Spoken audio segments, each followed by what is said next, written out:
que le nom de notre Seigneur Jésus-Christ.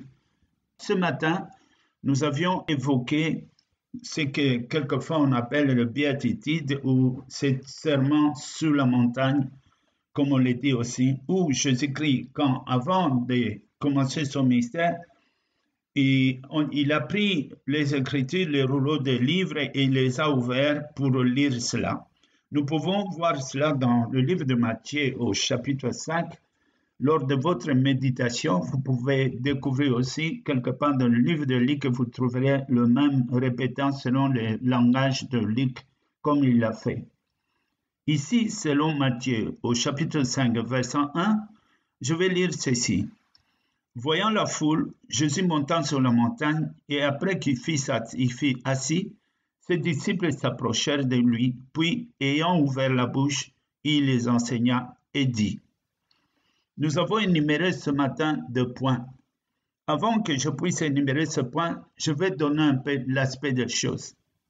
Vois dans tes yeux, vois dans ton cœur, que Jésus-Christ, qu'il descend du ciel, il est venu ici apporter le message de Dieu, son Père, notre Dieu et notre Père. Le Seigneur Dieu avait dit même lors de la transfiguration, témoignant de Jésus-Christ, celui-ci est mon Fils bien-aimé à qui j'ai mis toute mon affection, et il ajoutera, écoute-les. Jésus est venu donc, il avait à dire, il y avait des choses à révéler.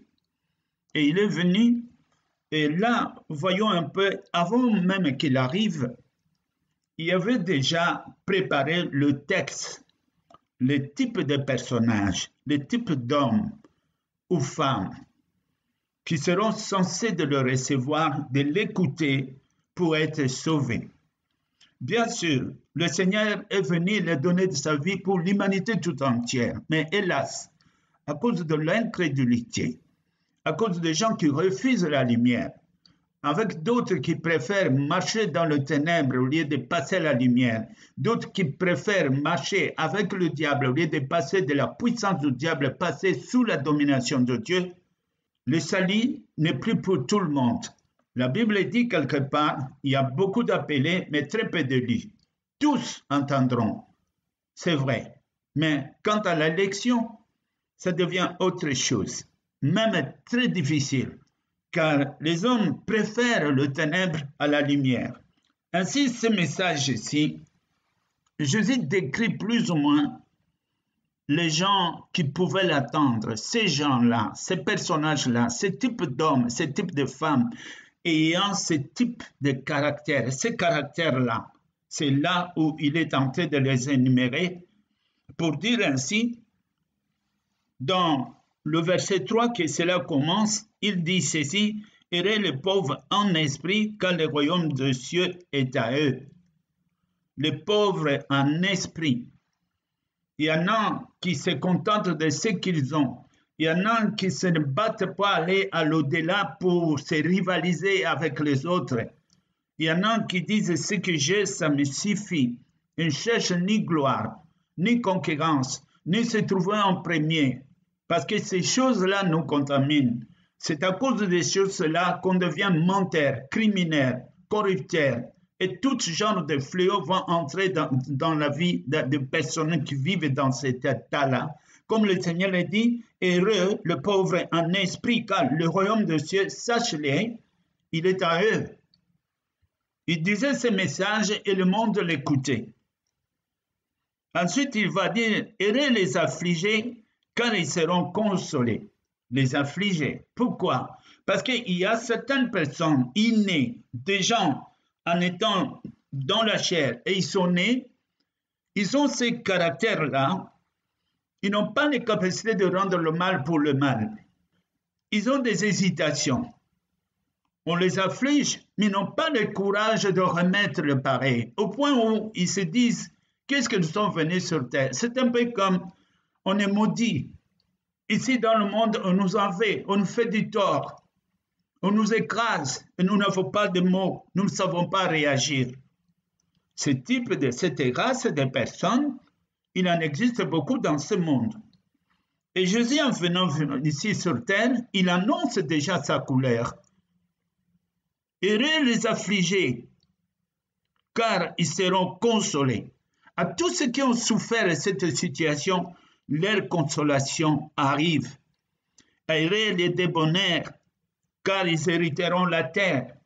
Les débonnaires, tous ces gens-là qui se remettent tout le temps en Dieu, on leur fait du tort. Leur réponse, oui, Dieu voit tout. Je me remets à Dieu. On leur commet des outrages, des insultes, des injustices. Mais ils se remettent tout le temps à Dieu. Ils sont là.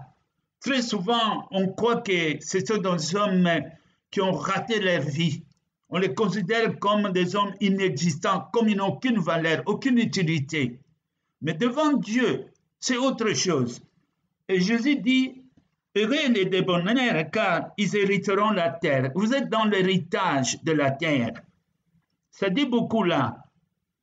Celui qui a créé ciel et terre nous considère donc, à cause de votre attitude là, il vous considère donc les héritiers de cette terre. Et ceux qui ont faim et soif de la justice. Évidemment, pour avoir faim et soif de la justice, ça veut dire des injustices nous sont commis. Que tu ailles par ici, tes enfants, tes petits-enfants, ton entreprise, c'est chaque fois des situations dont tu ne comprends pas. Alors tu pleures. Il y en a qui crient, est-ce qu'il y a un Dieu dans cet univers? Existe-t-il un Dieu? Jésus t'annonce et il te dit, oui, ceux qui ont faim, car vous serez consolés. Que le nom de notre Seigneur Jésus-Christ soit béni. Que le nom de notre Seigneur Jésus-Christ soit béni. La parole de Dieu continue. Heureux les miséricordieux, car ils obtiendront la miséricorde. Heureux les miséricordieux, car ils obtiendront la miséricorde. Ceux qui savent pardonner, puisque tu sais pardonner, car tu sais oublier, car tu ne tiens pas, tu ne conduis pas les autres à la justice, il t'en sera rendu de même, tu auras la miséricorde. Car ceux qui ont le cœur pur, heureux, ceux qui ont le cœur pur, car ils verront Dieu, la pureté du cœur, la sainteté du cœur, pour être mis à part pour la disposition de Dieu. Le Seigneur dit, vous finirez devant votre Père céleste et vous le verrez dans le nom de Jésus-Christ. Heureux ceux qui procurent la paix, car ils seront appelés fils de Dieu. La paix des autres te préoccupe. Tu visites ceux qui souffrent. Tu rends visite aux malades, aux vieillards, aux orphelins, aux gens attristés, dont on commet les injustices. Toi, ça te préoccupe. Et Dieu te voit. Il voit ce que tu fais. Il y a une promesse qui t'attend. Puisque tu es là et que ton travail, tu t'es dit, mes soucis te procurer la paix, le Seigneur dit, tu seras appelé des fils de Dieu. Et ceux qui sont persécutés pour la justice, car le royaume des cieux est à eux. Si il arrive que nous sommes persécutés par-dessus tout à cause de cela, et alors soyez plutôt heureux, car Dieu n'a pas dit son dernier mot. Heureux serez-vous lorsqu'on vous outragera, qu'on vous persécutera, et qu'on dira faussement de vous toutes sortes de mal, car à cause de moi. Réjouissez-vous et soyez dans l'allégresse, parce que votre récompense sera grande dans le ciel, car c'est ainsi qu'on a persécuté les prophètes qui ont été avant vous. Vous êtes le sel de la terre. Mais si le sel perd sa saveur, avec quoi on lui rendra-t-on? Il ne sert plus qu'à être jeté dehors et foulé aux pieds par les hommes. Vous êtes la lumière du monde.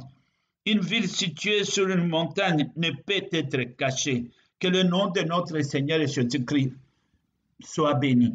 En lisant ces textes, nous voyons toutes ces promesses. Et très souvent, ces croyants, ces gens qui viennent vers Dieu, leur nom, leur caractère, leur comportement, leur état de vie se trouvent sur cette liste. Dans le livre de 1 Corinthiens, la parole de Dieu nous dit, regardez-vous parmi vous, regardez-vous, et vous allez voir, c'est comme si Dieu est en train de réunir les faibles, les outragés, et ceux qui ont les fait de n'importe quoi, et ils n'ont pas de voix, on ne les écoute pas, les oubliés, ces gens-là qu'on n'ose pas les regarder d'en face, ils pleurent et personne ne sait lire le prix de leurs larmes. Ils sont rejetés dans des sociétés. C'est à cause d'eux. Dieu ne pouvait pas, en aucun cas, se taire pour dire « je laisse faire ». Alors, il envoie son fils. Son fils est arrivé à cause de cela. Je disais que, voyons que c'est Christ qui vient, c'est comme nous attendions un bateau et que nous sommes sur le quai et que nous savons que notre bénédiction arrive. Mais sur ce quai, il y a tout le monde. Il y a même des voleurs, il y a même de ceux qui nous persécutent. Ils sont tous là. Ils pensent même qu'ils vont voler notre bénédiction.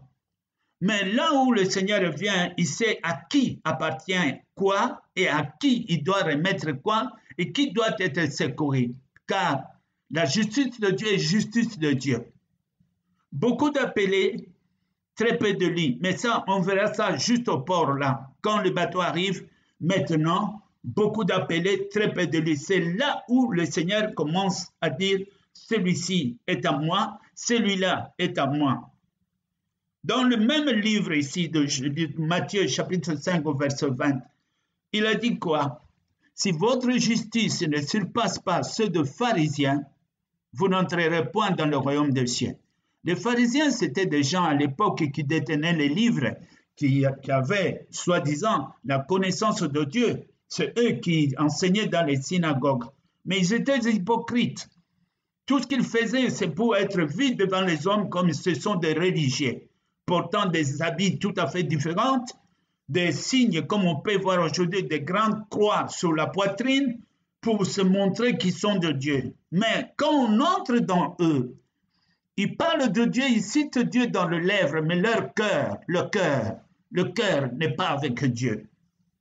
Ils disent qu'ils connaissent Dieu, mais en le regardant, ils sont devenus plutôt fous, car ils cherchent leur propre gloire, ils s'enrichissent, ils maîtrisent le pauvre, ils maîtrisent l'orphelin, ils ne font aucun cas à ces veuves, ils n'interviennent pas dans les cas de malheureux, ils ne font rien de tout cela.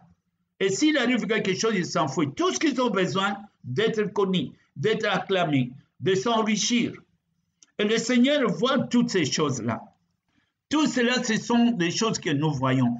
Quelle serait notre attitude en nous? Quel comportement devons-nous avoir face à toutes ces choses? Le Seigneur est vivant. Si cette parole, ce récit que nous venons de dire, si dans ton cœur tu te dis, ça c'est moi, ici c'est moi, si tu te reconnais, si tu sais que cette parole décrit ta nature, ton état et tout ce qui t'arrive assez souvent, si tu reconnais cela, alors il y a une conduite à faire. Je vais te dire aujourd'hui, c'est ça le but de notre partage, savoir ce qu'il faut faire dans ces cas-là. Dans ces cas-là, nous sommes en attente parce que nous savons que le Seigneur arrive. C'est arrivé, je ne parle pas de dernier jour quand il revient pour juger le vivant et le mort, ce n'est pas cela. Mais la parole de Dieu, quand il arrive vers toi, c'est Dieu qui t'arrive, c'est Dieu qui te visite, car la parole de Dieu est Dieu. Dans les Écritures, on nous parle, au commencement était la parole était avec Dieu, la parole était Dieu. Et cette parole est devenue chair, elle est venue parmi nous au nom d'Emmanuel, ce qui signifie Dieu parmi nous. L'ange l'appellera Jésus. Et le monde, après avoir entendu tout cela, selon les paroles prophétiques qu'ils ont entendues avant, on parlait de Christ, loin de Dieu qui devait venir. Mais quand on ne savait pas, une vierge viendra un jour qu'une vierge donnera naissance à un enfant mâle et son nom sera Jésus. Le monde connaissait Christ seulement prophétiquement, mais ne savait pas qui c'est. Jésus est né sous ce nom de Jésus, Yahshua. En réalité, ce mot signifie c'est Dieu qui pourvoit. Quand il va naître, avec le miracle, qu'est-ce qu'il a fait? Ils ont fait le lien, c'est certainement le Christ. D'où aujourd'hui nous prononçons son nom, Jésus-Christ. Il est l'envoyé de Dieu. Il est celui qui nous apporte le salut. Il est celui qui vient consoler ceux qui pleurent. Il est venu pour donner des réponses à ceux qui s'ennuient et ceux qui s'interrogent. Il est venu pour ceux qui cherchent la lumière. Le Seigneur a dit quelque part, si vous me cherchez vraiment, vraiment, Il faut que le vraiment soit prononcé. Si vous me cherchez vraiment, je vais me laisser trouver. Analysons ces phrases-là.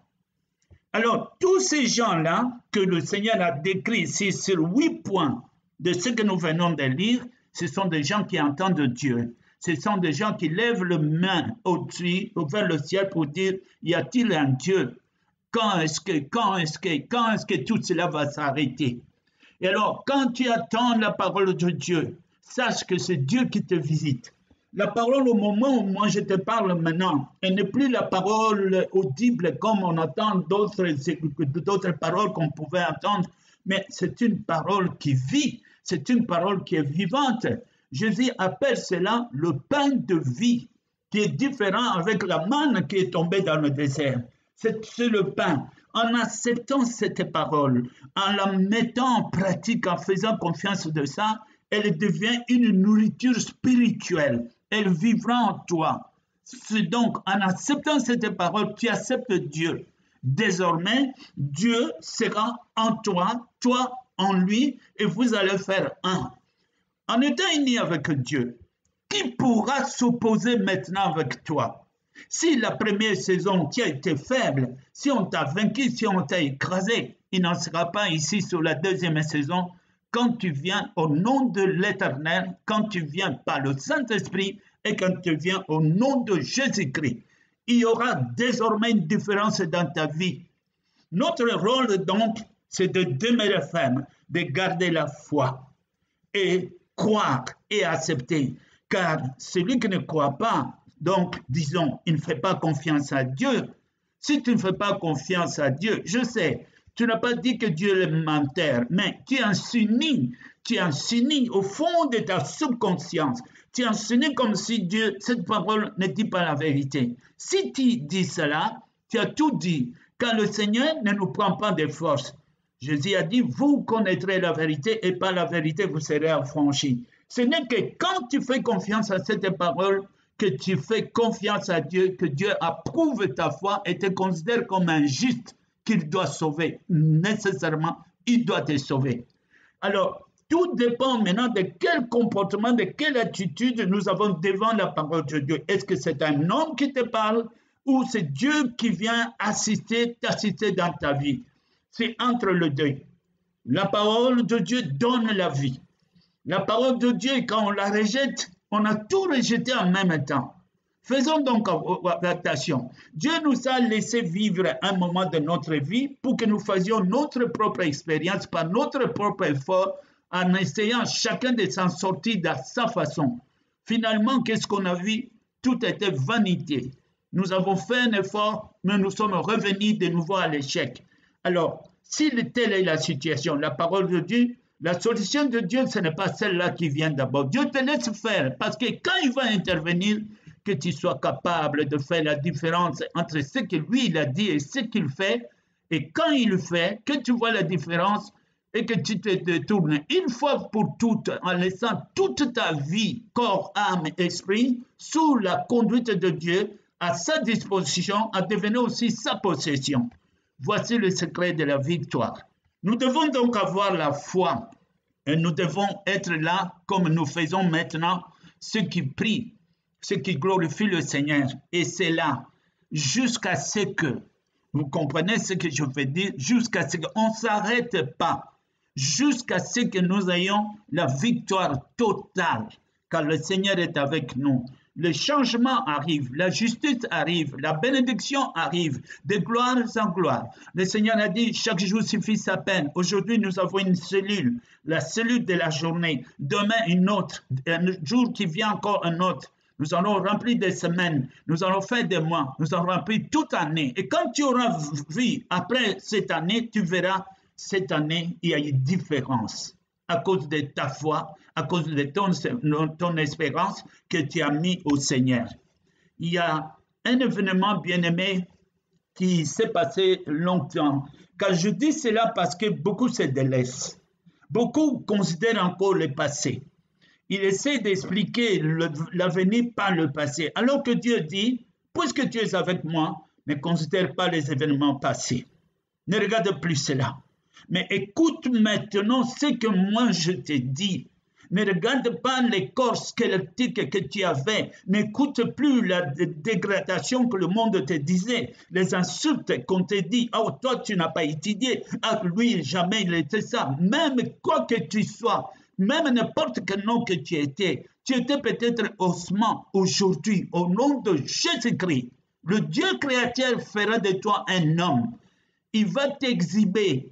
Ceux qui te critiquaient auront le temps de voir comment tu es devenu et ils vont se frapper la poitrine. Ils diront, son Dieu est un grand Dieu. Peut-être seront-ils sauvés pour cela. Nous devons donc avoir la persévérance. La persévérance, c'est là où moi je vais vous dire. La persévérance. Nous prenons bien de temps, bien de patience et quelquefois pour des années et des années, finalement pour de futilités.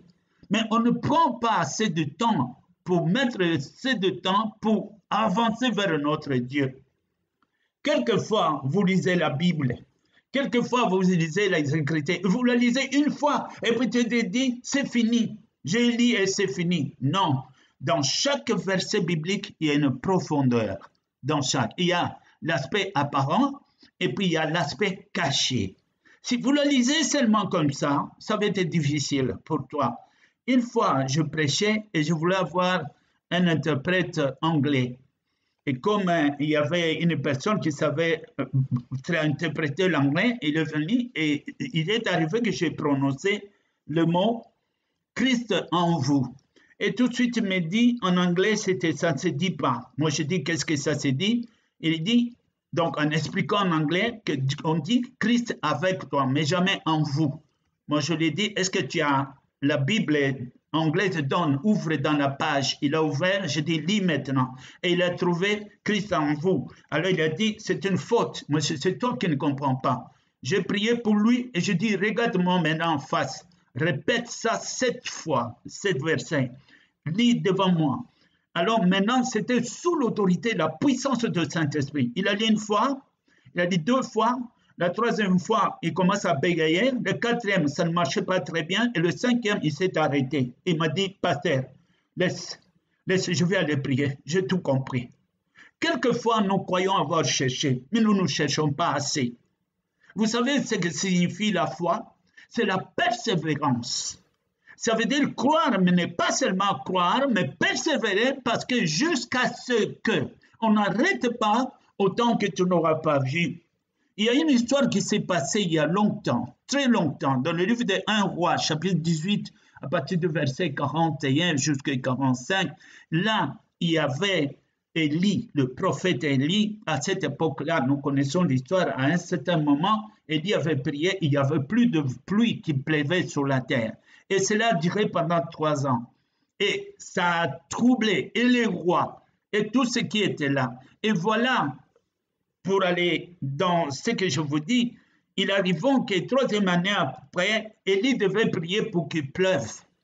Le texte que nous allons lire, vous pouvez lire l'ensemble à la maison quand vous aurez le temps, mais là, c'est quand Élie va dire à son petit, pour lui dire à son serviteur, il dit, va regarder à l'horizon, pendant que lui-même était assis, va regarder à l'horizon. Et lui, il est parti, il a dit, je ne vois rien. Pas un nuage, pas l'ombre de la pluie. C'est l'histoire que je vais vous lire maintenant. Et Élie donc dit à son serviteur, monte, regarde du côté de la mer. Le serviteur montant et regardant, il dit, il n'y a rien. Elle dit 7 fois, retourne-toi encore là-bas, va regarder. À la 7e fois, il dit, voici un petit nuage qui s'élève de la mer et qui est comme la paume de la main d'un homme. Elle dit, monte et dit à Akab, qui était le roi, attelle et descend afin que la pluie ne t'arrête pas. Un peu d'instant, le ciel s'obscurcit par le nuage, il vient, le vent s'établit, il y a eu une forte pluie, Akab montant sur les chars est parti pour son voyage qu'il devait faire. Là, ce que je voulais en signifier ici, je vous rappelle ici, j'avais dit à la dame là, qui devait m'interpréter, lis 7 fois la Bible, le même verset devant moi. Au 5e, il s'est arrêté. J'ai déjà fait ça à plusieurs personnes. Quand on entend la parole de Dieu, comme moi je t'ai dit là, tu peux te dire, voilà, le pasteur m'a parlé, j'ai écouté, c'est fini. Non. Est-ce que tu as écouté avec l'intelligence ou tu as écouté avec ton cœur? Quelqu'un m'a dit, mais je lis toute la Bible, qu'est-ce que tu veux me dire? Mon frère, ma soeur, tu la lis avec ton intelligence. Tu es très intelligent, toi. Et tu la lis qu'avec ta tête. Est-ce que le cœur a accompagné ta lecture? Car si tu lis avec la tête, tout va rester sur le papier. Mais quand tu lis avec ton cœur, cette parole ne sera plus dans le papier, sera gravée dans ton cœur. Et ta façon d'agir, tes réponses vont changer. Car en acceptant cette parole, tu as accepté Dieu. Dieu t'habitera. Tu seras avec Dieu un et un avec Dieu, Dieu avec toi, comme il l'a promis, je serai en toi, toi en moi, comme je suis avec Christ et Christ est avec moi, et nous serons un. Cette parole s'accomplira. Le secret de la victoire du chrétien, c'est donc cela. Le secret du christianisme, ce n'est pas parce qu'on te dit chrétien. As-tu la relation profonde avec Dieu? As-tu l'expérience? Sais-tu que le Saint-Esprit habite en toi? C'est ça le problème. Si quelqu'un n'a pas l'Esprit de Dieu, tu as besoin de dire encore 7 fois, de prier encore 7 fois, jusqu'à ce que cela s'accomplisse. Nous devons donc persévérer, nos bien-aimés. Tous qui s'élèveront pour dire, oui, l'Esprit est avec moi, ils sont passés par là. Et ils savent de quoi je parle maintenant. Je le dis parce que je le fais. Je le dis parce que je l'ai vécu. Et ensuite, tous les miracles sont possibles.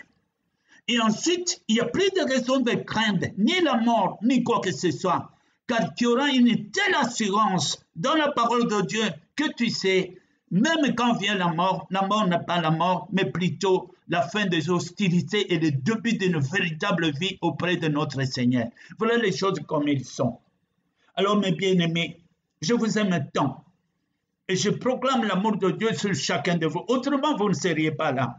Si vous êtes là, c'est parce que le Seigneur a voulu que vous écoutiez cette parole. Cette parole est nourriture, non pas seulement pour ta chair, mais surtout pour le corps spirituel, car tu es né de nouveau. Et cette nouvelle vie qui vient de naître a besoin de grandir, a besoin de croître, a besoin de l'expérience, a besoin d'atteindre la maturité.